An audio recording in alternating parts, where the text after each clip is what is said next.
नमस्कार। स्वास्थ्य मंत्रालय और दूरदर्शन के इस विशेष कार्यक्रम में आप सभी का हार्दिक स्वागत है। मैं हूं संजीव उपाध्याय। बहुत से लोग बहुत सी बातें मान लेते हैं। वो मान लेते हैं कि शायद कोरोना होता है तो दूसरों को होता होगा। वो मान लेते हैं कि व्हाट्सएप यूनिवर्सिटी या सोशल मीडिया पे जो भी कुछ आता है वो सब कुछ सच ही होता होगा। वो मान लेते हैं कि अब कोरोना ख़त्म हो चुका है तो इसलिए मास्क की या कोरोना अप्रोप्रिएट बिहेवियर की कोई ज़रूरत नहीं है। और वो मान लेते हैं कि वैक्सीन को लेकर जो भी भ्रम है उनमें बड़ी सच्चाई है। लेकिन सच्चाई वो होती है जो विशेषज्ञ बताते हैं, वैज्ञानिक बताते हैं, डॉक्टर्स बताते हैं, और हम हर हफ्ते उन्हीं से पूछते हैं कि दरअसल चाहे वो वैक्सीनेशन का मामला हो या फिर कोरोना का मामला, हमारे सामने स्थिति क्या है, विज्ञान क्या कहता है। और तथ्यपरक जानकारी लेने के लिए जो खास मेहमान आज हमारे साथ यहाँ इस कार्यक्रम में मौजूद हैं उनका परिचय हम करवा रहे हैं। हमारे साथ हैं डॉक्टर जी.सी. खिलनानी, आप chairman PSRI institute of pulmonary critical care and sleep medicine, आप इसी डिपार्टमेंट के हेड रहे एम्स में। बहुत स्वागत डॉक्टर खिलनानी। हमारे साथ national centre for disease control के डायरेक्टर, NCDC के डायरेक्टर डॉक्टर सुजीत सिंह, बहुत स्वागत डॉक्टर सुजीत सिंह आपका। हमारे साथ जुड़ रहे हैं जाने माने हार्ट सर्जन और मेदांता द मेडिसिटी के चेयरमैन और managing director doctor Naresh Trehan. Doctor Trehan, बहुत स्वागत आपका। नमस्कार। नमस्कार डॉक्टर त्रेहन। और हमारे साथ डॉक्टर राकेश मिश्रा जो डायरेक्टर हैं CSIR CCMB के डायरेक्टर हैदराबाद से।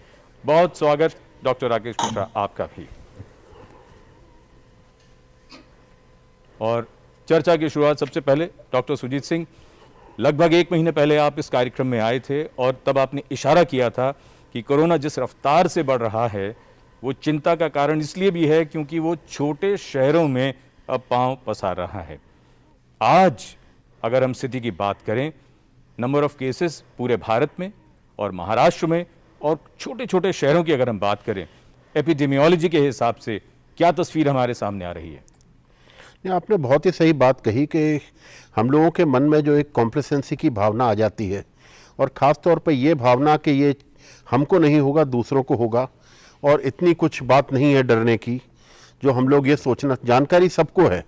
आज की तारीख में अगर हम ये कहें कि लोगों में अवेयरनेस कम है तो ऐसी बात नहीं है, लेकिन हम उसको बहुत ही कैजुअली और हल्के ढंग से लेने की जो हमारी आदत है, और जो हम ये सोचने लगते हैं बहुत हो गया, क्या हुआ 1 साल में, सब चीज़ आराम से चल रही है। तो यही बात मैं बताना चाहूँगा कि हम अभी भी ये सोचते हैं बहुत सी जगह कि ये महाराष्ट्र की समस्या है, ये केरल की समस्या है, ये पंजाब की समस्या है। हम जब तक इसको ये नहीं समझेंगे कि हमारे शहर की समस्या, हमारे मोहल्ले की समस्या, हमारे घर की समस्या और हमारी खुद की समस्या है, तब तक ये बीमारी एक कम्युनिटी डिजीज़ है। मैं पहले भी इस बात को कई बार कह चुका हूँ कि ये एक सामुदायिक बीमारी, एक अलग शब्द होता है। हमको एक मलेरिया, जो हमको बीमार हुए, डॉक्टर के पास गए, इलाज लिया, वापस आ गए, वो एक बीमारी होती है, लेकिन ये पूरे समूह की बीमारी है। जब हम कम्युनिटी डिजीज़ से डील करते हैं तो हमें कम्युनिटी अप्रोप्रिएट बिहेवियर इंपॉर्टेंट हो जाता है।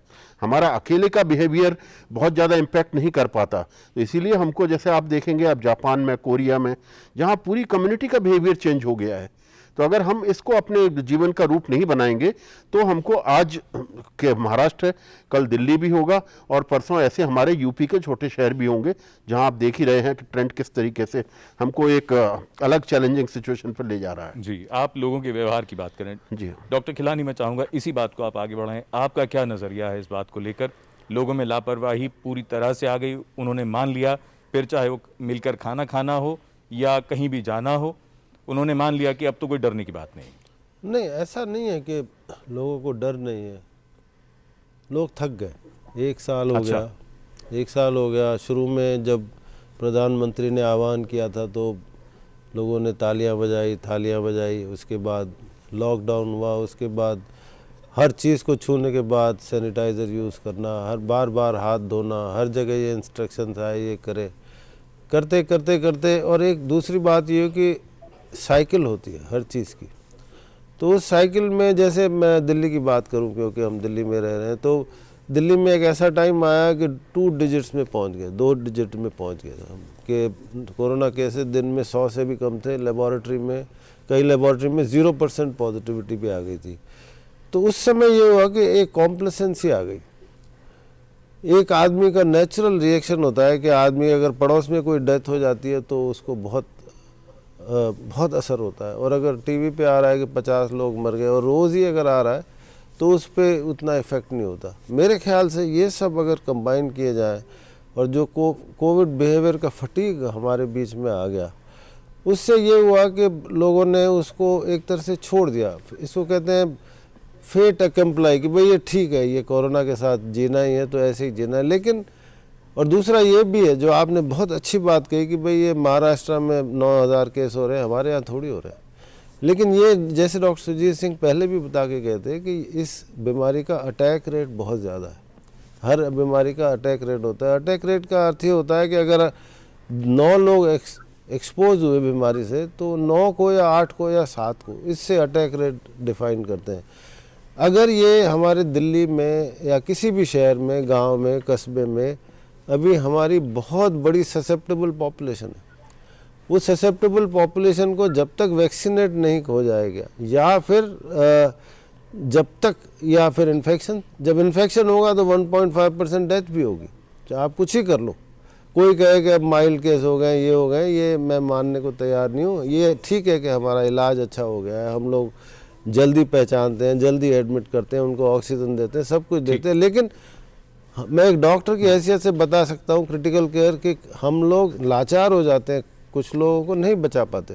तो इसलिए हमारे पास क्या तरीका है, जब तक वैक्सीनेशन, जिसको अभी 6 महीने लगेंगे कम से कम 30 करोड़ जनता तक पहुंचने में, जब तक नहीं होती तब तक हमारे पास कोई चारा नहीं है, कोई विकल्प नहीं है, बल्कि बस ये कोविड अप्रोप्रिएट बिहेवियर को बिल्कुल सख्ती से पालन करना चाहिए, और इसमें मास्क सबसे ज़्यादा इम्पोर्टेंट है।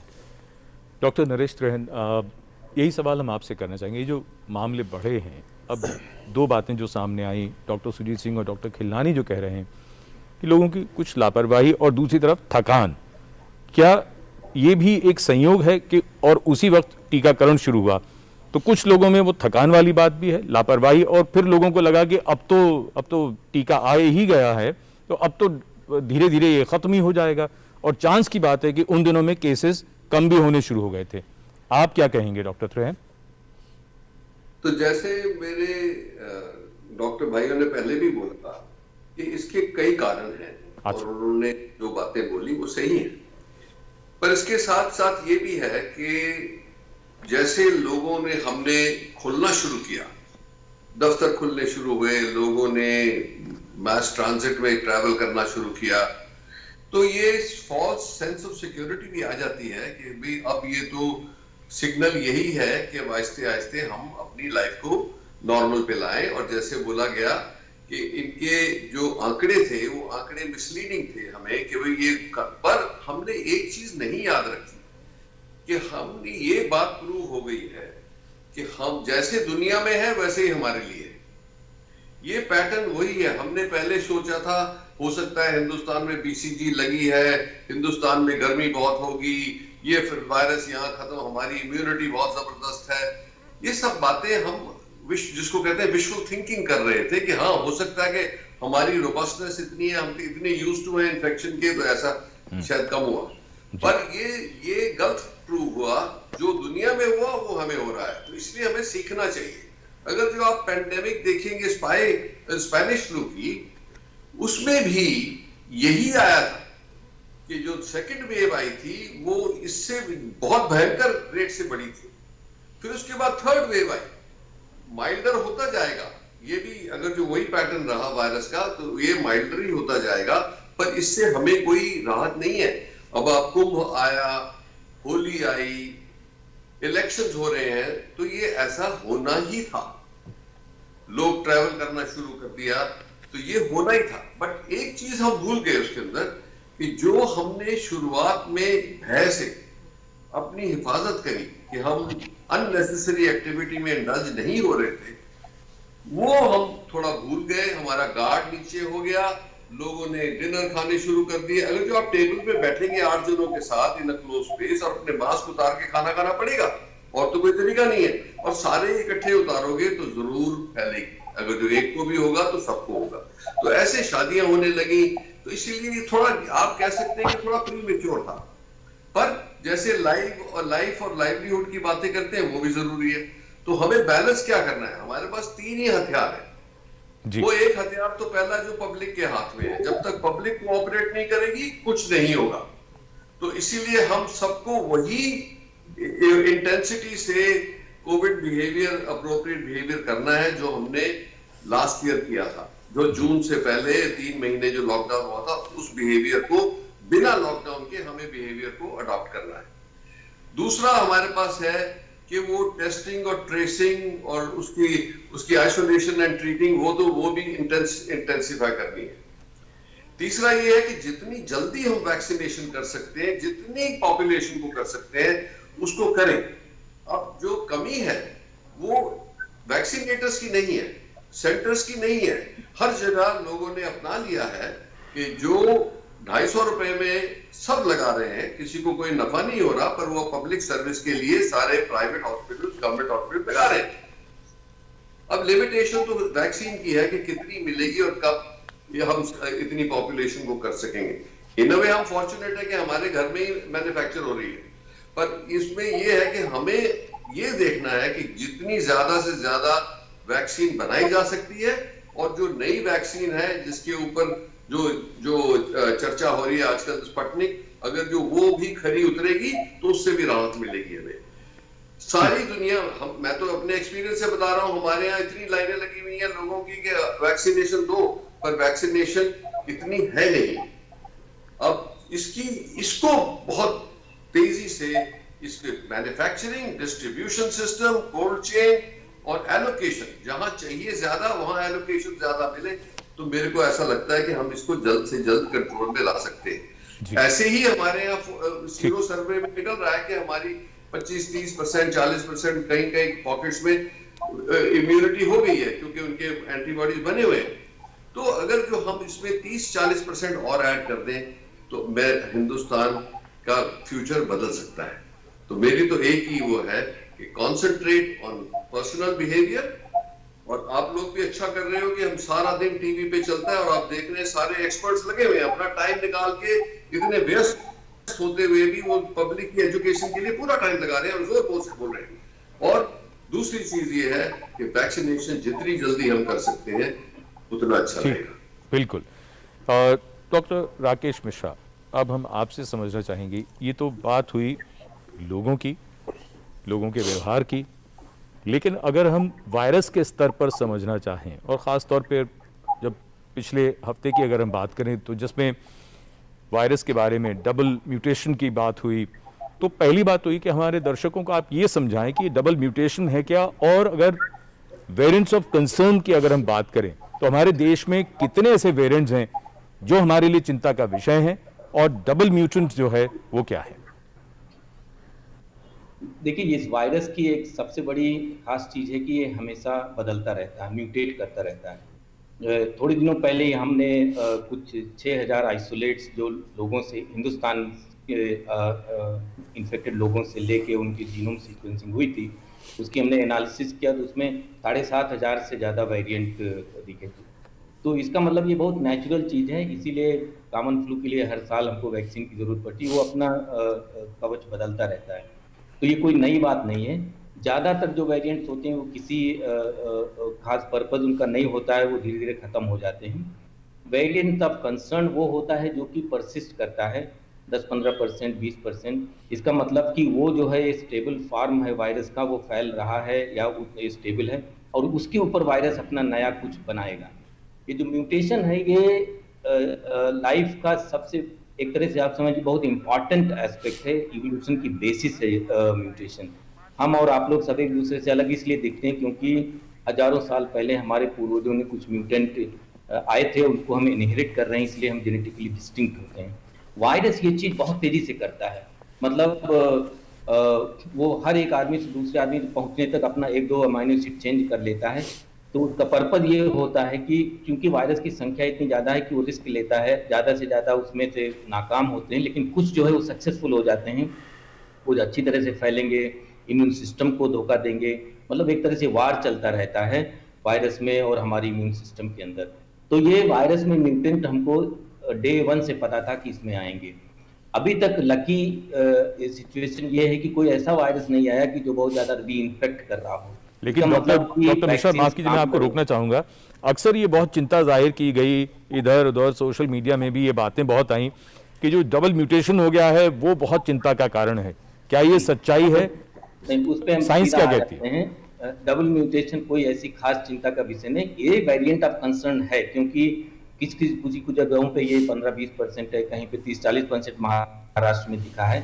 लेकिन अभी चूंकि हमको री इन्फेक्शन डबल म्यूटेंट के नहीं दिख रहे, इसका मतलब ये हुआ कि ये जो एक बार कोई इन्फेक्ट हुआ है उसको ये दोबारा से इन्फेक्ट नहीं कर रहा है। इसका मतलब कि वैक्सीन इसके लिए काम करेगी। और जो आज के दिन, हालांकि इसका एक्सपेरिमेंट भी होता है, हम लैब में इसको ग्रो कर रहे हैं, इस वायरस को हम 2-3 हफ्ते में हमको पता चल जाएगा तो ठीक से अच्छी तरह से इसके बारे में। दूसरी चीज ये है कि महाराष्ट्र में जहाँ की ये ज्यादा मात्रा में पाया गया है, वहां पे भी ज्यादा से ज्यादा कहीं कहीं पे 30% है, कहीं पे 40-50%। इसका मतलब कि ज्यादातर तो कोई और वायरस है जो फैल रहा है। ये डबल म्यूटेंट, कोई भी म्यूटेंट तो होगा जब आप कोई भी वेरिएंट होगा जब आप मॉल खोल दिए हैं, सिनेमा हॉल खुला हुआ है, रेस्टोरेंट खुला हुआ है, शादियां हो रही है, तो हर वेरिएंट फैलेगा, उसमें ये वाला भी फैल रहा है। तो आज जो हमको लहर दिख रही है ये कोरोना की, इसमें वेरिएंट सिर्फ है, लेकिन हम फैलाने वाले हम लोग हैं। जो अभी तक आप सारे एक्सपर्ट्स ने यहाँ पे ये बताया कि वायरस अपना काम कर रहा है, लेकिन हम उसको सह दे रहे हैं, हम उसको बढ़ा रहे हैं अपने बिहेवियर से। डॉक्टर मिश्रा, एक छोटा सा सवाल पूछूंगा, उसके बाद डॉक्टर सुजीत सिंह से एक सवाल पूछना है, वो ये कि आप ये बताइए, तो आप ये कहना चाह रहे हैं, आपने कहा कि कहीं 20% कहीं 30% ये जो डबल म्यूटेशन वाला वायरस है, और महाराष्ट्र में भी ये 40-50% से ज्यादा नहीं है, आप यही कह रहे हैं। लेकिन समझना हर व्यक्ति ये चाहेगा इस देश में बैठा हुआ कि फिर महाराष्ट्र में ऐसा क्या हो गया, स्पेसिफिकली महाराष्ट्र में ऐसा क्या हुआ है, वहां वायरस का क्या प्रोफाइल है? देखिए, ये जो चीजें होती हैं वो ज्यादातर सुपर स्प्रेड इवेंट के ऊपर रहती है। मान लीजिए किसी के अंदर ये वेरिएंट था 2-4 लोगों के अंदर, उन लोगों ने कोई मैरिज पार्टी किया तो सारे पार्टी में फिर ये फैल जाएगा और उसके बाद वो लोग उसको फैलाते हैं। इसीलिए जैसे पंजाब में, वो एक बहुत अच्छा एग्जाम्पल है पंजाब का, जहाँ यूके वेरिएंट फैला हुआ है। जी,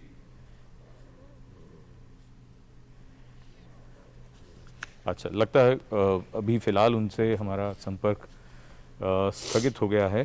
डॉक्टर सुजीत सिंह, यही बात मैं आपसे समझना चाहूँगा, क्या कारण लगता है आपको खास तौर पर महाराष्ट्र में और महाराष्ट्र के अलावा देश में जिन जिन जगहों पर ये मामले बढ़ रहे हैं? क्योंकि अगर हम सिर्फ महाराष्ट्र की पहले बात करें तो क्या कारण है आपकी नज़र में? देखिए, कारण कोई अलग कारण नहीं है विशेष, जैसा कि अभी डॉक्टर साहब ने भी बताया। मैं आपको महाराष्ट्र और पंजाब दो चीज़ कंपेयर करके बताऊंगा। मैं दोनों जगह गया हूं, अच्छा, और दोनों जगह का मैं अपने हिसाब से जो विश्लेषण है वो बताऊंगा। जी, पंजाब में जहाँ पे हमारा पहले एक्सपोजर ज़्यादा था, उन एरियाज़ में, चाहे वो एक शहर के हिस्से हों, एक्सपोजर आज की तारीख में हमें केसेस कम मिल रहे हैं। ये आप सीरो प्रेवेलेंस के हिसाब से कह रहे हैं? सीरो प्रेवलेंस के हिसाब से नहीं कह रहा मैं, एरिया ज्योग्राफिकल एरिया की बता रहा हूँ। अच्छा, ठीक है। जो पर्टिकुलर वार्ड्स हमारे ज़्यादा अफेक्टेड थे, हाँ। दिल्ली में भी आप अगर थोड़ा माइक्रो डिटेल में जाएंगे तो हमारा सेंट्रल दिल्ली, शाहदरा जो पहले ज़्यादा अफेक्टेड था, आज की तारीख में वहाँ से हमें बहुत ज़्यादा केसेस नहीं आ रहे हैं। अच्छा, लेकिन वो तो एक बात है इसकी। ठीक। लेकिन जो मैं पंजाब की आपको बता रहा था, जो डॉक्टर साहब ने भी बताया, यूके वेरिएंट जो वहाँ के, हमें एक सैंपल हमने किया, उस सैंपल में 9 सिटीज़ से 12 सिटीज़ से हमने लिए और उसमें हमें यूके वेरिएंट के, और मैं आपको जो म्यूटेशन की आप बात कर रहे हैं, यूके वेरिएंट में करीब 17 से ज़्यादा म्यूटेंट्स हैं जिनको मिला के एक वेरिएंट बना है। जो वेरिएंट हमें समझना बहुत आवश्यक है, ये नहीं कि एक म्यूटेंट अकेला हमको कोई वेरिएंट बना देगा, ऐसा नहीं है। जो डबल म्यूटेंट की आप बात कर रहे थे, 2 पर्टिकुलर म्यूटेंट्स का कॉम्बिनेशन है। बिल्कुल, वो ऐसा नहीं है कि वो कोई एक अलग वायरस है या कोई अलग चीज। 2 वायरस हैं अलग अलग? नहीं, हाँ। वायरस एक ही होता है। हाँ। वायरस का जीनोम होता है, जीनोम है। में म्यूटेशंस होते हैं अलग अलग एरिया पे। तो जो 2-3 एरियाज के म्यूटेशन का एक कॉम्बिनेशन, ये साइंटिस्ट बड़ा, जीनोम बहुत लंबी चीज होती है, ठीक है। अमीनो एसिड प्रोटीन्स के कॉम्बिनेशन के हिसाब से काफी बड़ा होता है। उसमें तो इतना वायरस के 2 वेरिएंट हैं? 2 पर्टिकुलर म्यूटेंट्स उस हमें पर्टिकुलर जीनोम में मिले हैं, ठीक है। लेकिन केवल 2 ही है ऐसा नहीं है, उसके साथ में और भी म्यूटेंट्स हैं। इसको थोड़ा सा डिटेल में समझना पड़ेगा। ये एक मीडिया में शब्द चल गया है डबल म्यूटेंट का, ठीक है, लेकिन ऐसा कुछ स्पेसिफिक नहीं है इसमें। मैं आपको ये कहूंगा कि ये पर्टिकुलर म्यूटेंट का कॉम्बिनेशन जो मिला है, मतलब उसमें कई हो सकते हैं? जी हाँ, अच्छा, होंगे ही। अच्छा, एक पर्टिकुलर दो से कोई जीनोम नहीं बनता। अच्छा, म्यूटेशंस ज़्यादा भी हो सकते हैं और सिमिलर भी हो सकते हैं। ये जो चिंता जाहिर की जा रही है कि ये थोड़ा सा डिफिकल्ट है, थोड़ा सा, देखिए मैं आपको थोड़ा सा एक सिमिलर प्लीज बताएं। एक वायरस का स्ट्रक्चर होता है जिसमें एक स्पाइक प्रोटीन होती है, कोर प्रोटीन होती है, तो हमारे लिए कौन सा एरिया इंपॉर्टेंट है? स्पाइक प्रोटीन का, जहां से वायरस अटैच करता है, जहां से वायरस इम्यून सिस्टम हमारा उससे फाइट करता है, जिसमें को हम न्यूट्रलाइजिंग एंटीबॉडी कहते हैं। ठीक है। तो अगर उस पर्टिकुलर स्पाइक प्रोटीन के एरिया में, चाहे वो आरबीडी एरिया में हो चाहे इसमें, अगर उसमें म्यूटेंट हो जाएगा तो वो ट्रांसमिसिबिलिटी को अफेक्ट कर सकता है। मैं फिर से वही बात को दोहराना चाहूँगा, हमको बहुत ज़्यादा स्ट्रिक्टली इस बात पे नहीं जाना चाहिए कि एक पर्टिकुलर म्यूटेशन हो गया तो वो इम्यून सिस्टम या हमारे वैक्सीन को या किसी को पूरे को बेकार सिद्ध कर देगा। ऐसा कुछ नहीं होगा, लेकिन फिर भी वो पर्टिकुलर एरिया में उसकी ट्रांसमिसिबिलिटी बढ़ सकती है, उसकी इम्यून रिस्पॉन्स के लिए क्षमता थोड़ी कम हो सकती है, ये चीज़ हो सकती है। लेकिन जहाँ तक इसकी बात है, इसमें हमें इतना उसकी जाने की ज़रूरत नहीं है। ये साइंटिफिक स्टडी है, चलती रहती हैं, हमारे यहाँ भी जून से चल रही हैं। हमारे कंट्री ने करीब 7,000 से ज़्यादा म्यूटेंट हम ग्लोबल उसमें सबमिट कर चुके हैं। लेकिन जहाँ तक मैं आपको सिर्फ 2 बातें, जो पंजाब की बात करूँ, पंजाब में हमारे 3 कारण मुख्य निकल के आए। अगर आप जीनोमिक वेरिएंट से भी लिंक करेंगे तो 4 सुपर स्प्रेडर इवेंट ऐसे हुए जी हाँ, अच्छा, जो पंजाब के स्प्रेड को लिंक करते हैं जीनोमिकली। ठीक है, बताइए। That can be A farmers agitation also. Okay. वो हेफ्टी मैरिजेस हो सकती हैं। तीसरी चीज, वहां के लोकल बॉडी जो इलेक्शंस हुए थे वो हो सकते हैं, जो कि फरवरी के मिड में हुए थे, जहां भी लोग मिल रहे थे। जी हाँ, तो ये सर्ज जो है हमारी डायरेक्टली एपिडेमियोलॉजिकली उससे कोरिलेट करती है, और उसी के से हमको ये कोरिलेट भी करते हैं कि कैसे जीनोम हमारा यूके वेरिएंट का जीनोम एक पंजाब में एक वाइड स्प्रेड रूप से आज की तारीख में मिल रहा है। ये तो पंजाब की बात हुई। जी हाँ। महाराष्ट्र में, अब महाराष्ट्र की बात जो आप कर रहे हैं, महाराष्ट्र में हमें कई तरह के वेरिएंट्स मिले हैं, कई म्यूटेंट्स मिले हैं अलग अलग किस्म के, और वहां पर जो मुख्य चीज कारण है वो है ससेप्टेबल पॉपुलेशन का पूल, जो डॉक्टर खिल्लानी अभी भी कहा। हम जो ससेप्टेबल, देखिए हमको इम्यूनिटी कैसे मिलेगी, इन्होंने बताया, या तो हम इन्फेक्ट हो जाएं या हमको वैक्सीन मिल जाए। ठीक, दोनों से अगर मिल गई तो सबसे बढ़िया। लेकिन अगर आज जैसे अभी त्रिहान साहब बता रहे थे, सीरो प्रेवलेंस या जो हमारा इम्यून एंटीबॉडी लेवल है, जो चाहे इन्फेक्शन से हो चाहे वैक्सीन से, वो हर जगह यूनिफॉर्म नहीं है। आज आप दिल्ली के भी किसी एरिया में जाएंगे तो 4 में से 3 आदमी को हो सकता ना हो। तो हम इतने बड़े 130 करोड़ की आबादी की जब हम बात करते हैं, तो हमारे बहुत से मिडिल क्लास शहर में ससेप्टेबल पूल करीब 80 to 90% है। और जो 80% पॉपुलेशन हमारी ससेप्टेबल है, तो वहां वायरस का एनकाउंटर होगा तो वो डेफिनेटली इन्फेक्शन होगा। ठीक, ये बहुत विस्तार से आपने समझा दिया। हम अपने दर्शकों को वो टेलीफोन नंबर बताना चाहेंगे जिस पर फ़ोन करके वो विशेषज्ञों से प्रश्न पूछ सकते हैं। आप नंबर नोट करें, नंबर आपके टेलीविजन स्क्रीन पर, 011 दिल्ली का STD कोड, और उसके बाद स्टूडियो का नंबर 23097532, 23097532। डॉक्टर खिल्लानी, अब बात करें वैक्सीन और वैक्सीनेशन को लेकर। बहुत से लोगों के मन में अभी भी ये प्रश्न है कि वैक्सीन लगवाई बहुत से लोगों ने, फर्स्ट डोज के बाद वो उनको कोविड हो गया, या कुछ लोगों को सेकंड डोज के बाद कोविड हो गया, तो लोग कहते हैं कि ये क्यों हुआ उनको? संजीव, ये जो वैक्सीन होती है ये एंटीबॉडी बनाती है, और सेल मीडिएट इम्यूनिटी, दो तरह का प्रोटेक्शन एक तरह से होता है जी। तो पिछली बार भी मैंने बताया था, जब फर्स्ट डोज लगता है तो एक एंटीबॉडीज बनती हैं बहुत कम, और सेकंड डोज को हम बूस्टर डोज कहते हैं। सेकंड डोज लगने के बाद, वो बूस्टर डोज लगने के बाद एक सर्ज होता है एंटीबॉडी का जी, जो एक्चुअल प्रोटेक्शन देता है। जो ऑप्टिमम प्रोटेक्शन मिलता है वो सेकंड डोज के 2 हफ्ते बाद मिलता है।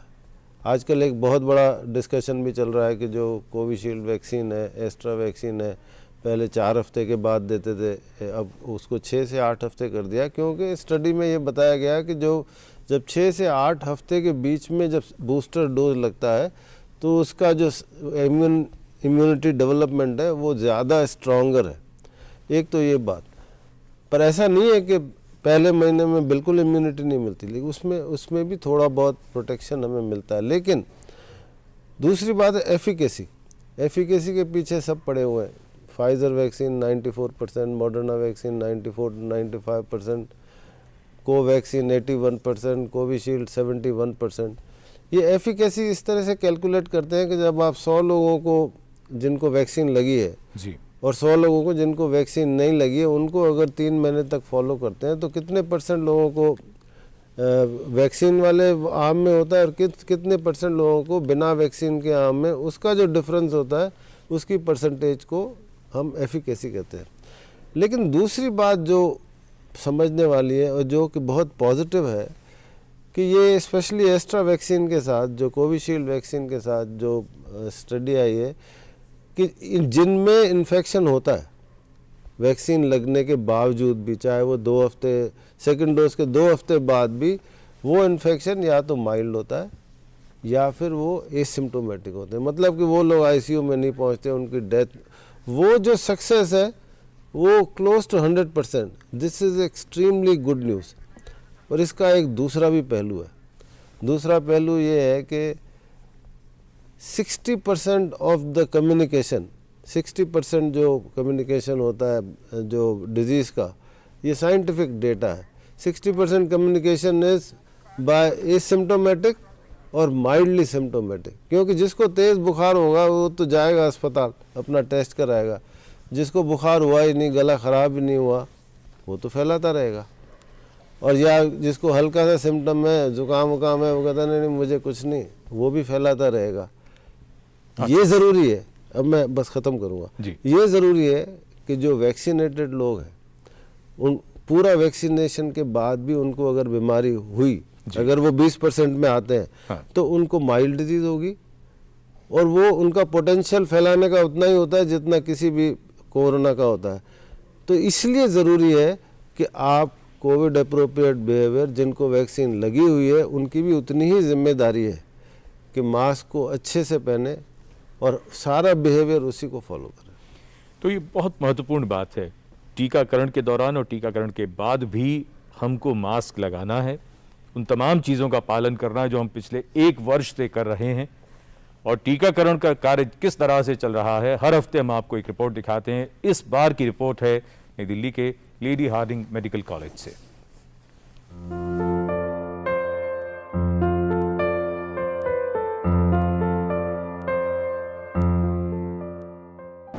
एक बार जो यहाँ टीका लेने आते हैं उनको सबसे पहले उनका आधार कार्ड के जरिए और उनका उम्र और वो देख लेते हैं क्लैरिटी करके। अगर परेशानी उनका किसी को नहीं है तो आगे उनका ऐप के जरिए फ़ोटो भी लेते हैं, फिर उनका आधार नंबर से मैच हो जाती है उसमें, फिर उनका या पहला टीका लगा या दूसरा टीका लगा उस ऐप में आ जाती है।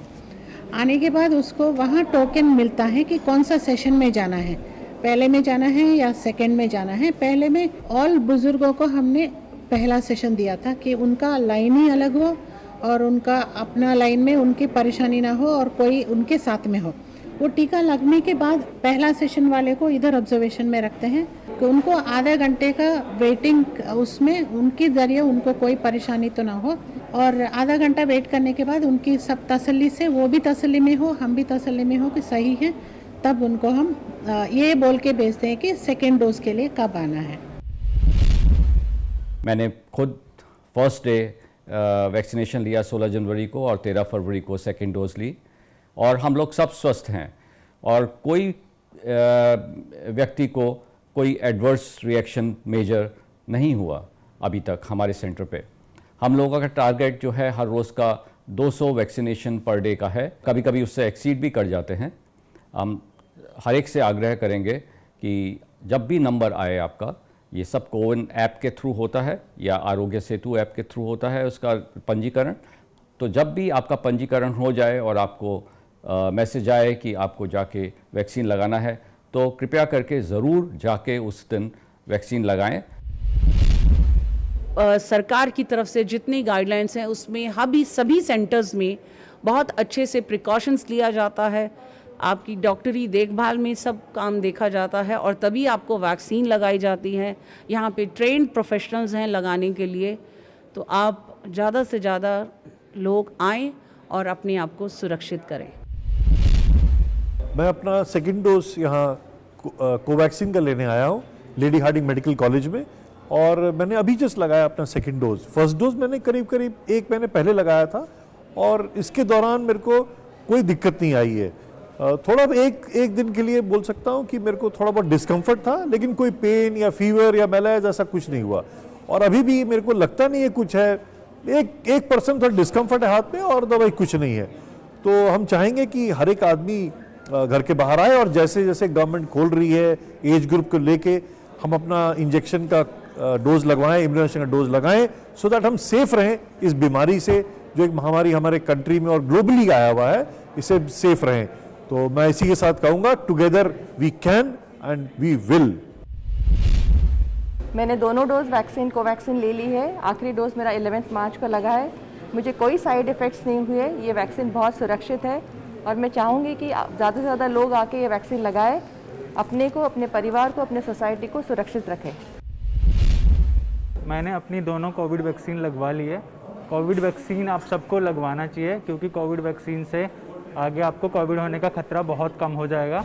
बट कोविड वैक्सीन के साथ साथ आप सभी लोगों को सभी तरह के प्रिकॉशंस भी लेने होंगे, जैसे आपको मास्क लगाना होगा, फ्रिक्वेंट हैंड वॉशिंग करनी होगी। तो कोविड वैक्सीन लगाने के बाद आप ये ना समझें कि हमको अब कोई प्रिकॉशंस लेने की ज़रूरत नहीं है, वो सब आपको पहले भी लेने थे और अभी भी लेने ही होंगे।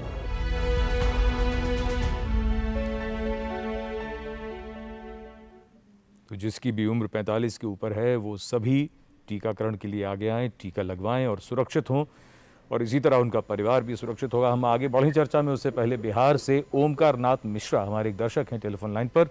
मिश्रा जी बहुत स्वागत, क्या जानना चाहते हैं बताइए।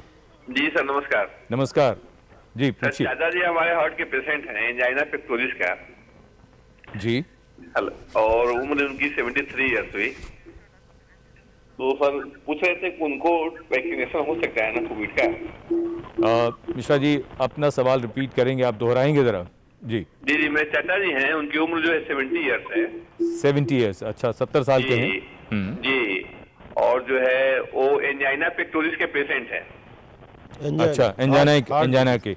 डॉक्टर नरेश ट्रेन क्या कहना चाहेंगे आप, इनको जी वैक्सीन लगवानी है? जी जी सर जी हो सकती। नहीं, इनको वैक्सीन जरूर लगनी चाहिए। हमने तो हजारों पेशेंट्स हमारे जो हैं, जो हार्ट के मरीज हैं, चाहे उनको एंजाइना है, चाहे उनका बाईपास हो चुका है, चाहे स्टेंट लगे हैं, बहुत सारी तादाद में हमने वैक्सीनेशन किया है और सब सेफ है। तो इसका कोई कॉन्ट्राइंडिकेशन नहीं है, उनको जरूर लेना चाहिए, क्योंकि ये फिर वल्नरेबल ग्रुप में आ जाते हैं कि इनको अगर जो होगा कोरोना तो उसकी कॉन्सिक्वेंसेस काफी सीरियस हो सकते हैं, इसलिए जरूर लगवाएं। डॉक्टर त्रेहन, एक बार और ये सवाल आपसे पूछ लें, क्योंकि ये सवाल अक्सर पूछा जाता है, आपसे कई बार पूछा गया है। जो लोग ब्लड थिनर्स ले रहे हैं, एंटीकोएगुलेशन मेडिसिन पर हैं, फिर उसमें कई बार लोगों को लगता है कि शायद स्पष्टता नहीं आई है, क्या उनको डॉक्टरी सलाह से लेनी चाहिए वैक्सीन या क्या करना चाहिए? देखो, ब्लड थिनर बाय इटसेल्फ कौन सा है और कितनी उनकी ब्लीडिंग वो है, वो बात अलग हो जाती है, तो डॉक्टर से जरूर पूछना चाहिए। पर जैसे लोग एंटीप्लेटलेट्स पे हैं, एस्पिरिन पे हैं, या क्लोपिडोग्रिल वगैरह पे हैं, या क्लेक्सेन पे हैं, जो लो मोलिक्यूलर हेपरिन है, उनके लिए सिर्फ एक ही टिप चाहिए कि इंजेक्शन लगेगा। उसके बाद जो इंजेक्शन दे रहा है उसको एटलीस्ट 2-3 मिनट वो स्वॉब से दबा के रखें। अच्छा। उसको रब नहीं करना है, दबा के रखेंगे तो किसी को कोई प्रॉब्लम नहीं हुआ है। तो इसीलिए वैक्सीनेटर्स ट्रेंड हैं कि जो ब्लड थिनर्स पे हैं उनको कैसे देना है और कैसे उसकी प्रिवेंशन करनी है। तो इसमें कोई वो प्रॉब्लम नहीं है, क्योंकि अब तो हम जैसे आप देखेंगे कि गवर्नमेंट ने बहुत अच्छी पॉलिसी बनाई कि आप ये जो वैक्सीनेशन है, don't wait for people to come to you, you go to them. तो जैसे हमने मेदांता से गुड़गांव में जो RWAs हैं उनसे कोऑर्डिनेट करके उनकी क्लिनिक्स उनको ऑर्गेनाइज करके हमने वैक्सीनेशन RWAs में ही शुरू कर दिया है। उससे लोगों को बड़ी राहत है, क्योंकि वो हिचकिचाते थे हॉस्पिटल आते हुए कि हॉस्पिटल आने में ही ना इन्फेक्शन हो जाए। ऐसा सही नहीं, पर उनकी जो एंजाइटी थी उसको हमने पूरा कर दिया। अब इंडस्ट्री से भी हमने शुरू किया है कि उनके एम्प्लॉइज जो हैं उनको वहीं उनकी क्लिनिक में ही हो जाए, रादर देन उनको हजारों लोगों को ट्रांसपोर्ट करना पड़े। तो इससे क्या होगा कि एक तो जो लोग या हिचकिचाते थे या जो लोग मतलब इतनी तकलीफ नहीं करना चाहते थे, उनका तो प्रॉब्लम सॉल्व हो गया।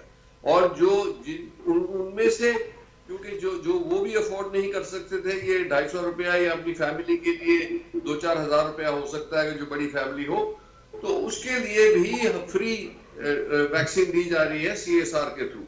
तो इसीलिए ये बड़ी अच्छी बात है कि अब वैक्सीनेशन के नंबर्स बढ़ते जा रहे हैं। जैसे हम मेदांता से तकरीबन 1500 दिन में कर रहे हैं, हमारे को और वैक्सीन मिले तो हम उसको डबल कर सकते हैं। ठीक है।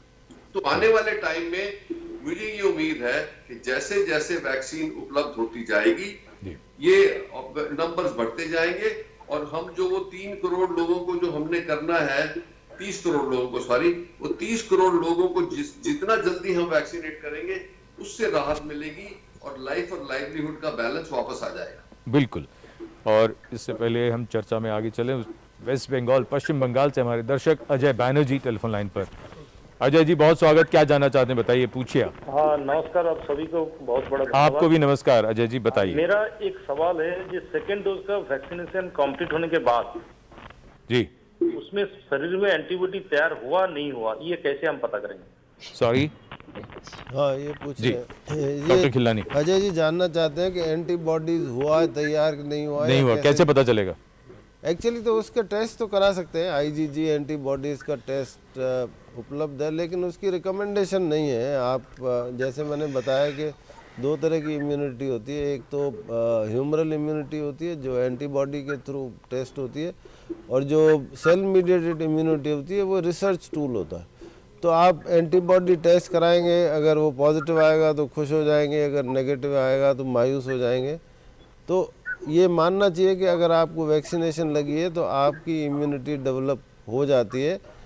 और दूसरा इसका एक भी पहलू है कि अगर आपके एंटीबॉडी के जैसे टाइटर 100 के ऊपर आ गया तो ये इंसानी सोच है कि आपकी जो बिहेवियर में चेंज आ जाएगा, आप में रिलैक्स हो जाएंगे कि भाई मुझे तो अब इन्फेक्शन नहीं हो सकता।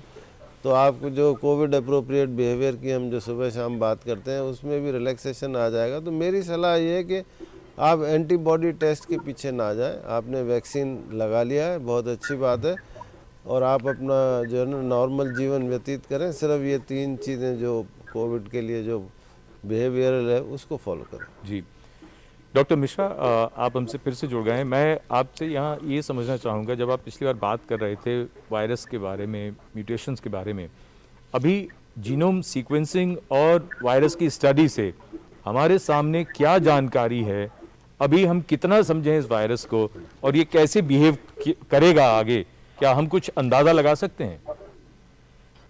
जी हाँ, अभी हमने पूरे देश में एक कंसोर्शियम बना के ये डिसाइड किया है कि हम 5% जो नए केसेस जो बन रहे हैं उसमें से हम 5% की फुल जीनोम सीक्वेंसिंग करेंगे। इससे हमको पता चलेगा कि इस वायरस का कोई नया स्वरूप आ रहा है, कोई नया वेरिएंट आ रहा है, और अगर कोई ऐसा वेरिएंट ऑफ कंसर्न है तो हम उसको लैब में कल्चर करके और उसके बारे में देखेंगे कि इससे कोई परेशानी तो नहीं होगी वैक्सीनेशन में, या कोई इसकी इफेक्टिविटी के लिए कोई खास बात है क्या। और लगातार इसको हर हफ्ते अगर हम मॉनिटर करेंगे तो हमको ये पता चलेगा कि कोई वेरिएंट तेजी से फैल तो नहीं रहा है दूसरे की तुलना में। अगर ऐसा है तो वहाँ पे थोड़ा रिस्ट्रिक्शन लानी चाहिए, कहीं पे तेजी से फैला। और दूसरी चीज़ होती है पेशेंट के सिम्टम के मुताबिक, अगर कुछ पेशेंट को ज़्यादा सिम्टम है तो उसका भी हम जीनोम सीक्वेंस लेके देखेंगे, कुछ ऐसा तो नहीं है कोई वेरिएंट ज़्यादा बीमारी के लिए क्लिनिकल सिम्टम दे रहा है। तो अभी जो सर्वे हम लोग चल रहे हैं उसमें डॉक्टर सिंह भी तो उसके नोडल हैं, बहुत अच्छी तरह से इन्वॉल्व हैं ये, और तो उससे हमको एक पूरा कंट्रोल रहेगा कि वायरस की चेंजेस क्या क्या आ रहे हैं, उनमें से कोई हमारे लिए खास चिंता का विषय तो नहीं है। वायरस के वेरिएंट तो आएंगे, उसको सुन के डबल म्यूटेंट ट्रिपल म्यूटेंट सुन के डरने की जरूरत नहीं है। हर वायरस जो है हर आदमी के अंदर 1-2 चेंज कर, यूके वेरिएंट हम बोलते हैं लेकिन उसमें 17-18 म्यूटेशन होते हैं। इसी तरह जो भी है तो ये चेंज होता रहता है। इसमें 30,000 इसके पॉइंट्स हैं और उसमें 30,000 में से 2-4 बदलते रहते हैं हर बार, और कुछ जो है वो परसिस्ट करते हैं, उनको हम वेरिएंट ऑफ कंसर्न करते हैं, उनको ऑब्जर्व करना जरूरी है। डरने की कोई बात नहीं है, हमारे पास तरीका हमको पता है। कोई भी वेरिएंट हो, अपने जैसे मास्क लगाए हो ना, इसको छेद के वो नहीं जा सकता है, वो कोई बुलेट नहीं है। तो कोई भी वेरिएंट हो फैलेगा तभी जब हम उसको फैलने देंगे, नहीं तो नहीं फैल सकता है। तो हम अपना काम करें, वायरस को अपना काम करने दें, हम उसको संभाल लेंगे वैक्सीन और इन सबसे। बड़ी महत्वपूर्ण बात है। एक बहुत संक्षिप्त टिप्पणी चाहूंगा आपसे, क्योंकि उसके बाद हमारे एक दर्शक हैं टेलीफोन लाइन पर। डॉक्टर मिश्रा, बहुत संक्षेप में आप इस बात को बताइए। जो बात आपने कही है तो इसका मतलब ये है कि चाहे वो कहीं भी ये खबर आती है कि ये म्यूटेशन हो रहा है, इस तरह का वायरस चल रहा है, वायरस में अब ये तब्दीली आ गई, तो क्या इन बातों की तरफ आप ये कह रहे हैं कि हम लोग, जनता जो है, बिल्कुल ध्यान न दे? हाँ, जनता को ध्यान देने की, क्योंकि उसमें वो कुछ नहीं कर सकते। उसमें ये भी आप सोचिए कि मान लीजिए कि बहुत अच्छा वाला वेरिएंट यहाँ पे है, ये डबल वेरिएंट नहीं है, यूके वेरिएंट नहीं है, इसका मतलब ये नहीं है कि वो बहुत अच्छा वायरस है, वो भी एक नया वेरिएंट बना लेगा। तो बिहेव हमको हर वायरस को उतनी ही सावधानी से ट्रीट करना है जितनी सावधानी से आप जो नाम दे देते हैं डबल वेरिएंट और ट्रिपल वेरिएंट का कर रहे हैं, तो उसके बारे में हमको चिंता की जरूरत नहीं है। वो उसके लिए हमारा एनसीडीसी है और सब सिस्टम प्लेस में है, गवर्नमेंट उसके लिए अलर्ट है, और हम जहां भी उसको पता चलेगा उसको रिस्ट्रिक्ट करेंगे। हमको ये देखना है कि हम अपनी तरफ से क्या कर सकते हैं, और हम ये करते, हमको पता है कि वायरस कैसे फैलता है, हम उसको ना फैलने दें, यही हमारा सबसे बड़ा इसमें योगदान होगा। क्योंकि वायरस का काम है बदलना, और अगर उसमें से संयोग से कोई ऐसा वाला आ गया जो कि नुकसानदायक हो गया, तो इसकी मतलब कि एक तरह से हम जिम्मेदार हैं उसको, क्योंकि हमने वायरस को जगह दी ये चीज करने के लिए। जी बिल्कुल, महत्वपूर्ण बात यही है कि वैज्ञानिक अपना काम करते रहें और लोग इन बातों पे न जाएं जो बहुत ज़्यादा इधर उधर फैलाई जाती हैं कि ये वेरिएंट आ गया, और फिर उससे डरने की या भयभीत होने की बिल्कुल ज़रूरत नहीं है। और फिलहाल झारखंड से हमारे एक दर्शक SK सिन्हा टेलीफोन लाइन पर हैं। सिन्हा जी, बहुत स्वागत। क्या जानना चाहते हैं, पूछ लीजिए आप। हेलो जी सिन्हा जी, पूछिए, क्या जानना चाहते हैं, बताइए। हाँ जी, नमस्कार। नमस्कार। जानना ये चाह रहे हैं, मेरी एक बड़ी सिस्टर है जी, उनका एज 68 के आसपास में है जी, और वो डायबिटिक पेशेंट हैं और उनको किडनी का भी प्रॉब्लम है जी। तो किडनी में क्रेटिनिन उनका 5.32 के आसपास में रह रहा है जी। होमियोग्लोबिन जो है तो वो है 9 के आसपास में, 8-9 के आसपास में रह रहा है जी। तो ब्लड प्रेशर की शिकायत है उनको, बीपी थोड़ा सा लोअर साइड में रहता है। ठीक है, तो क्या उनको वैक्सीनेशन के लिए आप रिकमेंड करेंगे या क्या? डॉक्टर खिल्लानी बता रहे हैं। नहीं, ये तो बहुत बार हम लोग बात कर चुके हैं कि वैक्सीनेशन वो एक्चुअली प्रायोरिटी लिस्ट में आते हैं। जिन लोगों को जो कोमॉर्बिडिटीज़ जो हमने गिनाई थी, blood pressure, diabetes, kidney disease, liver disease, cancer के मरीज़, या जिनका बाईपास सर्जरी हो चुका है, या तो ये सब, इनको तो प्रायोरिटी पे, मतलब उनको तो आगे बढ़ के वैक्सीनेशन, सिर्फ 3 कॉन्ट्राइंडिकेशन अभी भारत में है, वो फिर से मैं बताना चाहूँगा। बच्चों में अभी तक ये टेस्ट नहीं हुई है, इसलिए उनको नहीं दे रहे हैं। गर्भवती महिलाओं को नहीं दे रहे हैं, और जो नर्सिंग मदर हैं जो कि बच्चों को दूध पिलाती है, उन तीनों में ये क्योंकि टेस्ट नहीं हुआ है। अमेरिका में तो उन्होंने कर दिया है कि जो लैक्टेटिंग मदर्स हैं और प्रेगनेंसी में दे रहे हैं, लेकिन भारत में उनको नहीं देते।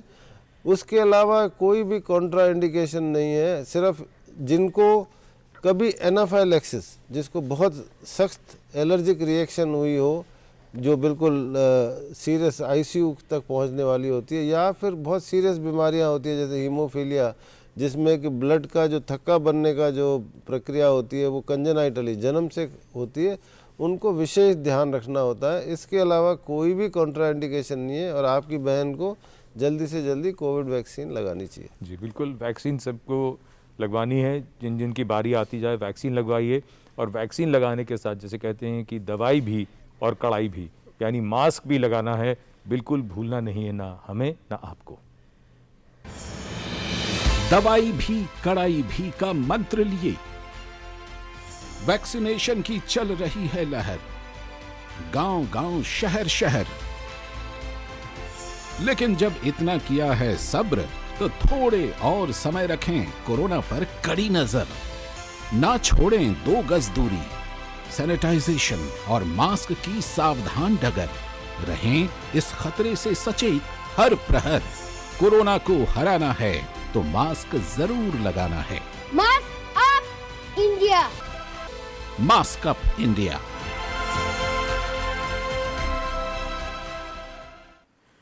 मास्क का बहुत महत्व है, बहुत लोग लाइटली लेते हैं, इसको नीचे करते रहते हैं या गले और ठुड्डी के आसपास लटका लेते हैं, या किसी के टोकने पर कहते हैं हाँ है लगा लेंगे।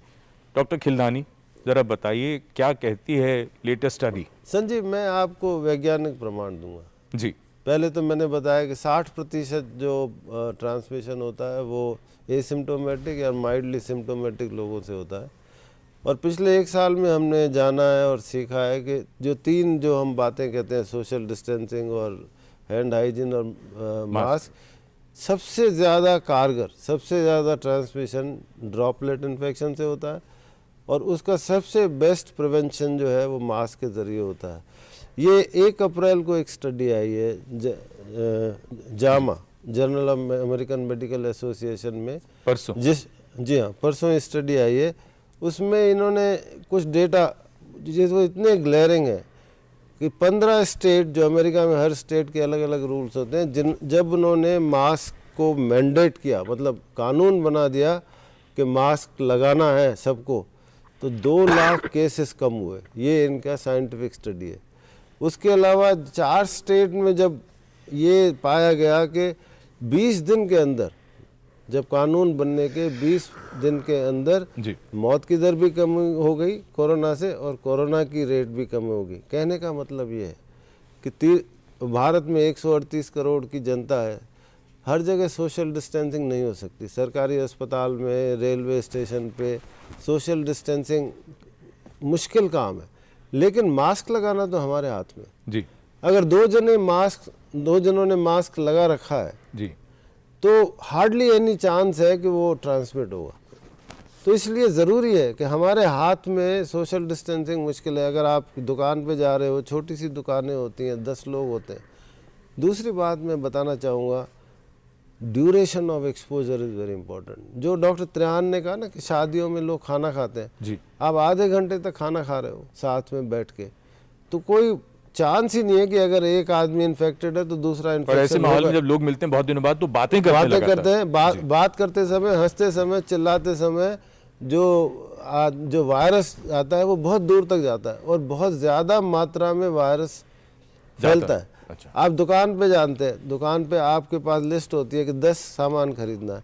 आप 10 सामान 3 मिनट में भी खरीद सकते हैं, 30 मिनट तक देखते भी रह सकते हैं, ये अच्छा है, ये बुरा है, ये अच्छा है, बुरा है, क्योंकि ये मैं वैज्ञानिक बात कर रहा हूँ, ठीक है, पर्सनल बात नहीं कर रहा हूँ। ठीक है। Duration of exposure is very important for rate of transmission. ठीक है। आप मास्क पहनो, कम से कम बाहर जाओ, कम से कम दुकानों पे जाओ, जहाँ अनावश्यक है वहाँ मत जाओ, ट्रांसमिशन कम हो जाए। तो डॉक्टर खिलानी, आप ये भी कह रहे हैं कि जो लोग लंच पे या शादियों में जो मिलने की बात कह रहे हैं या रेस्टोरेंट या बार्स में जो जा रहे हैं, बिल्कुल ना जाएं। हाँ, अगर मुझे एक मिनट देंगे तो उस 30 सेकंड में बोलूँगा कि उस स्टडी में ये भी पाया गया कि इन हाउस डाइनिंग जो था, जहाँ जहाँ रोक दी गई, जिस स्टेट में इन हाउस डाइनिंग रोक दी गई, वहाँ पर कोरोना का ट्रांसमिशन कम हो गया। तो उन्होंने कहा कि आप टेक अवे करें, ले जाए, अपने अपने घर जाके खाओ, यहाँ बैठ के मत खाओ। आपकी बात से बहुत लोगों तक ये बात पहुंच गई होगी कि उन्हें क्या करना है। समय कम है तो कोशिश करेंगे 30 सेकंड में आप सभी के विचार। डॉक्टर राकेश मिश्रा, आपसे शुरू करते हुए, वायरस से हम कैसे बचें? रोजमर्रा जो भी हमारा व्यवहार है, मास्क तो हम लगाएं, लेकिन हम क्या ध्यान रखें? अभी डॉक्टर खिलनानी ने जो बताया उसको मैं थोड़ा और प्रैक्टिकल चीजें आपको बताऊंगा। ये हमने लैब में अपने टेस्ट किया। हमारी एक और CSR की लैब है इम्पैक्ट, जो चंडीगढ़ में हम लोगों ने मिलकर टेस्ट किया। अस्पताल में जाके हमने एयर सैंपलिंग किया और ये देखा कि कहाँ पे एयर में उस ड्रॉपलेट के जरिए वायरस है। तो अगर आप उसका संक्षेप में निष्कर्ष यही है कि अगर किसी को वायरस इन्फेक्शन है, वो एक रूम में है, तो उसके किचन में, उसके घर में, उसके टॉयलेट में, हर जगह वायरस हवा में मिलता है। अगर वो विंडो खुली हुई है, हवा का प्रवाह है, तो वायरस नहीं मिलता है। हमने ये देखा कोई आदमी इन्फेक्टेड है, वो फोन पे बात कर रहा है, तो पूरे घर में वायरस हमको मिला। अगर वो मास्क पहना हुआ है तो वायरस नहीं मिला। और सबसे खास चीज हमने देखा कि टॉयलेट के अंदर 2 घंटे तक आदमी आके इस्तेमाल करके आया, फ्लश चला के आया, उससे और एरोसॉल बन गया, 2 घंटे तक उसमें वायरस मिला। तो आप पब्लिक टॉयलेट यूज कर रहे हो, अंदर जाके मास्क मत हटा लो, यहाँ पे तो कोई है नहीं, उसको चिन्ह पे लगा लिया। वो छोटी जगहों में जहाँ पे एयर सर्कुलेशन कम है, वहाँ पे आप और भी सावधान रहें। वहाँ पे 1-2 घंटे पहले कोई आके गया है तो वायरस हो सकता है। बहुत महत्वपूर्ण बात है। ज्यादातर हवा से फैलेगा। अगर हम मास्क लगा के रखेंगे तो हम 90% बच जाएंगे। बिल्कुल बिल्कुल। डॉक्टर नरेश ट्रेन क्या कहना चाहेंगे? समय बहुत कम है, क्या ख्याल रखें हम? दो बातें कहना चाहूंगा। जी। एक तो जो यंग लोग हैं वो सोचते हैं कि हमें हो भी गया तो कोई बात नहीं, हम तो ठीक ही रहेंगे, पर उनको ये नहीं समझ कि अगर जो उनको हो गया तो उनके घर में जो बुजुर्ग हैं उनको भी डेंजर रहेगा। और कई हम देख रहे हैं कि रोज ऐसा हो रहा है कि बच्चों को हुआ और उन्होंने अपने ग्रैंड पेरेंट्स को दे दिया, उनको तकलीफ हुई ज्यादा, तो आप कैसे अपने आप को फॉरगिव करेंगे कि उनकी वजह से ये प्रॉब्लम हुआ। दूसरा, अगर जो मैं ये फटीग जो है मैं समझता हूं, या अगर जो 2-4 लोग मिलना चाहे ओपन में मिले, 6 फुट दूर बैठे। अगर जो आप आजकल मौसम भी कोई बुरा नहीं है, ठीक है, आप वहां बैठेंगे बाहर तो उसका रिस्क जो है वो बहुत कम हो जाएगा। तो ये 2 टिप मेरे ख्याल कि कोप कर सकते हैं। जी, डॉक्टर सुजीत सिंह। मैं तो यही कहूँगा कि हमको इस बात का ध्यान रखना है, इसकी जो लापरवाही वाली बात है, चाहे हम छोटे शहर में रहें चाहे बड़े शहर में, चाहे एक डिस्ट्रिक्ट में रहें चाहे दूसरे डिस्ट्रिक्ट में, या महाराष्ट्र में है चाहे पंजाब में है, हम सब लोग एक ही देश में हैं और बहुत ज़्यादा संभव है कि बहुत ज़्यादा एक दूसरे का इन्फेक्शन फैल सकता है। तो हम सब लोगों को इसके प्रति जो जाने पहचाने उपाय हैं जिनने हमको अभी तक सुरक्षा दी है उनको फॉलो करना चाहिए विथ इंटेलिजेंस। यस, जैसे अभी त्रिहान साहब ने बतलाया, अगर हम अपनी इंटेलिजेंस को यूज़ करें, टाइम ऑफ एक्सपोजर कम करें, अप्रोप्रिएट बिहेवियर फॉलो करें, आई थिंक लाइफ भी जिएंगे और कोरोना से बचाव भी होगा। चलते चलते डॉक्टर बहुत सारे शहर लॉकडाउन के कगार पे पहुंच गए। जो भी शहर इससे बचना चाहता है उसको मास्क पहनना पड़ेगा, ध्यान रखना पड़ेगा, कम से कम बाहर जाना पड़ेगा, खुली हवा में जीना सीखना पड़ेगा, जहाँ जहाँ भी एयर कंडीशन एनवायरनमेंट है। दूसरी एक बात 1 सेकंड में बोलना चाहूँगा कि अगर आप बार बार मास्क उतारते हैं ना, तो आप यूज्ड टू नहीं होते हैं उससे। मैं अगर अस्पताल में 6 घंटे रहता हूँ तो 6 घंटे मास्क पहनता हूँ, अगर उतारता हूँ तो फिर मेरे को बड़ा कंफर्ट मास्क लगाए तो उसे छेड़े नहीं। समय बिल्कुल खत्म हो गया है। Doctor Khilnani, doctor Sujeet Singh, doctor Naresh Trehan, doctor Rakesh Mishra, आप सभी का बहुत धन्यवाद इस चर्चा में शामिल होने के लिए। और चलते चलते जो विशेषज्ञों की बातें हैं वो यही हैं कि हम सबको ख्याल रखना, और ख़ास तौर पर वो लोग जो कोरोना अप्रोप्रिएट बिहेवियर नहीं कर रहे हैं उनको समझाना है इस तरह से कि निदा फाजली का शेर है, उससे हम बात को ख़त्म करेंगे। वो ये कहते हैं कि जिन चरागों को हवाओं का कोई खौफ नहीं, उन चरागों को हवाओं से बचाया जाए। ख्याल रखिए। धन्यवाद। नमस्कार।